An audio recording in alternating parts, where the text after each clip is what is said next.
We were born to do something. You're here to do a work. The two most important moments in our lives, the day that we're born and the day that we realize why we were born. And if you don't know, if you want to live a life of misery, don't try and find out. But if you want to live a life that has meaning and value and a sense of direction, spend as much time as you possibly can to answer the question, why am I here? If you're not being defined by a vision of the future, then you're left with the old memories of the past and you will be predictable in your life. And if you wake up in the morning and you're not being defined by a vision of the future, as you see the same people and you go to the same places and you do the exact same thing at the exact same time, it's no longer that your personality is creating your personal reality. Now your personal reality is affecting or creating your personality. Your environment is really controlling how you think and feel unconsciously, because every person, everything, every place, every experience has a neurological network in your brain. Every experience that you have with every person produces an emotion. So now, they need the outer world to feel something. So, to change them is to be greater than your environment. I certainly think everybody, should figure it out. You should figure it out for yourself, because time's going to go by either way, and you can live a life of happenstance, of reaction, or you can take some time to figure out how you want to spend your time, who you want to be, who you want to be at work, who you want to be as a parent, who you want to be as a spouse, and on and on and on. And you can try to be that person. You can try to live that life. Because it's not something I'm used to yet, is making up stories to cling to the old way of life. This is a moment in time, everyone, please. This is the greatest gift. The greatest gift is this moment of pause where you get in touch with what you actually want. Because if you need skills to prepare yourself for the thing that you want, get them right now. Always have a choice. Your mind talks to your body all the time. That's its job, and your job is to tell your mind what you want. I want perfect health. I don't do illness, I do wellness. Tell my mind I feel amazing. Tell my mind when I'm working out, my body loves this. My muscles love this, I can do a bit more. Don't ask what is the meaning of life. Ask what is the meaning of my life. What am I supposed to do? What is this work? And I believe there's a work for us to do. That there's something that if we don't do it, then the world will be deprived. And finding out what that something is, that element, the element is when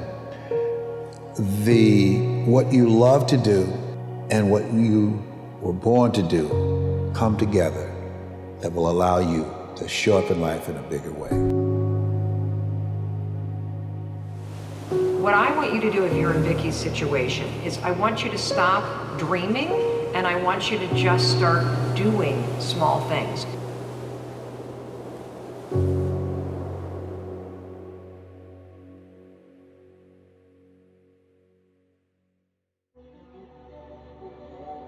If you don't have a goal, a transcendent goal, say, something that's beyond you, then you don't have any positive emotion. And that's not good, because you have plenty of negative emotion.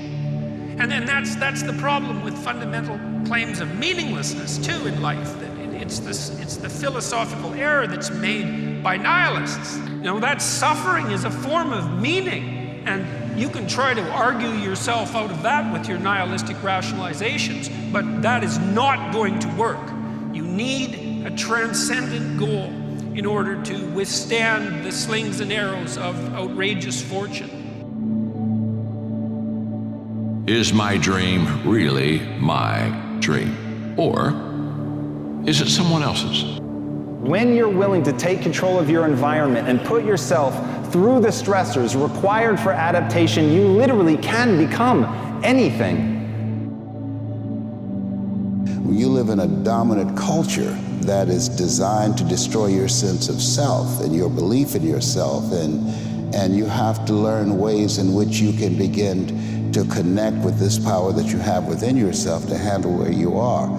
The key is to be constantly in a perpetual process of discovering the truth of who you are and fighting constantly to look for ways in which you can escape the inner conversation. The most important step we'll ever take in life is our next one. But a lot of us get our feet stuck in concrete. We get our feet stuck in concrete because we're afraid to make enemies. We're afraid to speak what's on our mind. We're afraid of being in that group of people. And when you walk away, we're afraid of what they might say behind your back. All that fear clouds your brain, clouds your thinking. One thing in life, you're gonna always have haters. Embrace them. That there's always a short-term and a long-term impact to the decision. The short-term impact to making an expansive decision, a decision that's based in your heart and your soul, sometimes it's terrifying because sometimes it means moving, or it means changing a job, or changing a relationship, or having a difficult conversation, or starting something new. And those sorts of things are always uncomfortable. So brace for impact, put the force fields up, but make the decision anyway. Because the long-term impact of making a decision from your heart and soul, that is where the best life comes from. Because you're living for what's true for you, not what's safe in the moment. You see, if I borrow the dream from you or someone else, I won't pay that price. But if it's my dream, I mean it's really my dream, then I'll pay that price.